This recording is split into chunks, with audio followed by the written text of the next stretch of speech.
tuendelee na mchakato mwingine ambao ni mchakato wa usilimisho pamwe wa nazali, ambapo tuna data zetu 5 hapa. Tuna ng'ombe, tuna nyanya, tuna mvua, tuna mbuzi pamoja na ndoo.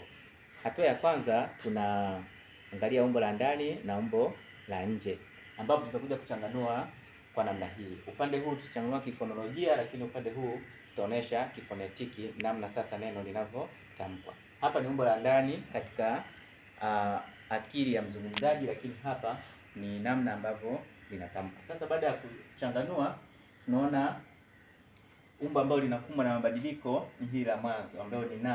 Hapa tunaona ni na kwamba inakumbwa na mabadiliko kuja kuonekana huku maumbo tofauti tofauti. Mchakato huu unahusisha umbo moja linaweza likabadilika kuwa maumbo matano. Tunapozungumzia umbo moja tunazungumzia umbo na.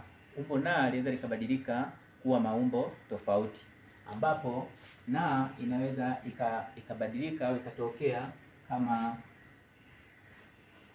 ma, kama ikiambatana na vipasuo vya midomo, hivyo itasilimishwa kuwa ma, yani na itakuwa ma kulingana na vipasuo vya midomo, ambapo sasa mchakato huu unahusisha kusilimisha. Tunasilimisha nazali zote tunasilimisha kwenda na zile consonant zitakazoambatana nazo katika kwenda kuifuata kwenye mahali ambapo inafanyaje, inatamkiwa. Hii na inaweza pia ikawa ambayo hii hapa inakuwa kwenye maneno kama mvua, mvi na maneno mengine. Lakini pia na inaweza ikasilimishwa ikawa ng'aa kama ikiambatana maneno kama ga, ikafuata matamshi ya ga. Lakini pia hii na inaweza ikabadilika ikawa nya, ambayo ni sauti ya kakaa gumu, ambapo inakuwa kama imefuatwa na au imefuatana na sauti ya kakaa gumu kama vile ya. Lakini na inaweza ikabaki kuwa na ya ufizi kama itakuwa imefuatana na sauti ya ufizi kama vile da na ta, kama tulivyoona hapa, ambapo hii baada ya kufuatana na da imebaki kuwa ndoo. Hapa ndoo. Sasa tuone sasa sauti ambazo zimekumbwa na mabadiliko.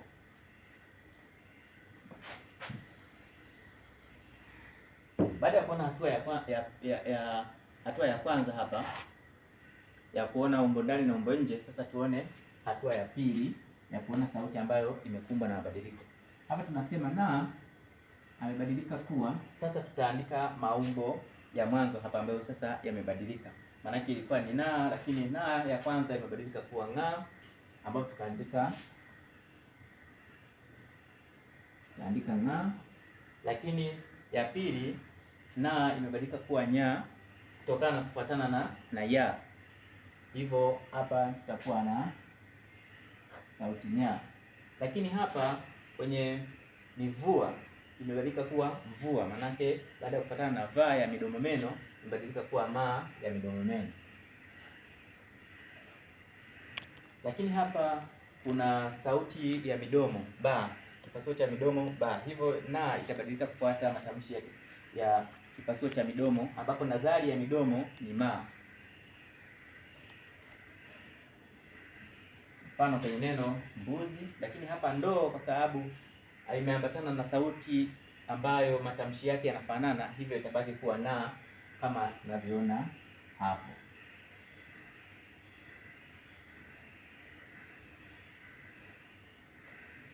Kisha tutaweka mabano yetu ya kifonolojia na hiyo itakuwa ni mabadiliko. Hatua ya pili, hatua ya tatu tutaangalia mazingira ya utokeaji. Hapa kwamba na ilibadilika ikiwa katika mazingira gani, si ndio? Hapa tutaangalia kwamba mazingira ni kutotanguliwa, maanake na huku haijatanguliwa lakini imefuatiwa na consonant na kufuatiwa na consonant. Haya ndio yatakuwa mazingira yake. Sasa consonant hapa inaweza zikawa ni consonant kama tulivyozitaja hizi hapa, inaweza zikawa consonant hizi ambazo zinasababisha umbo hili kubadilika. Hatua ya 4 tutataja aina ya mchakato, ambapo aina ya mchakato tunasema ni mchakato wa usilimisho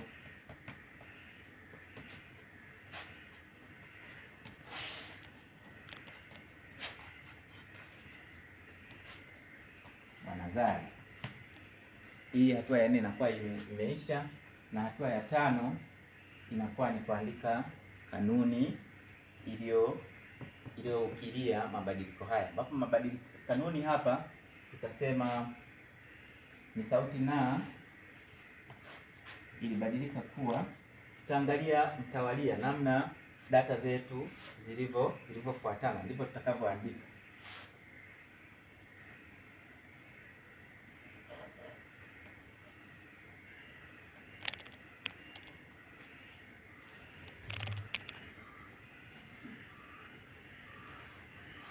Lakini katika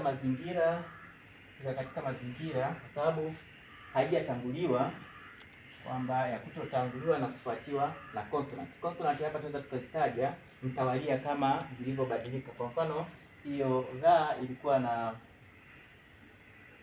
ilikuwa imefuatiwa na ga, lakini hii ilikuwa imefuatiwa na ya, hii imefuatiwa na va, hii imefuatiwa na ba, na hii imefuatiwa na da.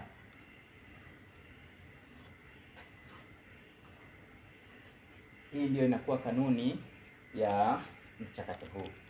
Sasa hatua ya 6 tunaandika sifa bainifu za kanuni yetu, lakini katika sifa bainifu hapa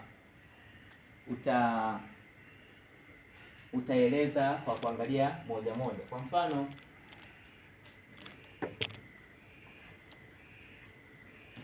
tunachukua data ya kwanza ambayo ni ng'ombe.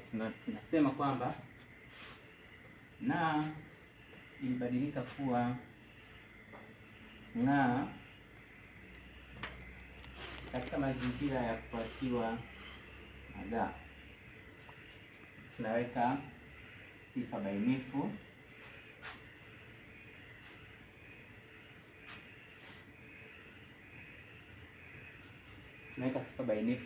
hapo wakati wa kuchanganua ile kanuni.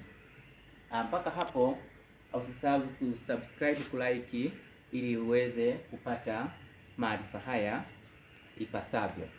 Asante.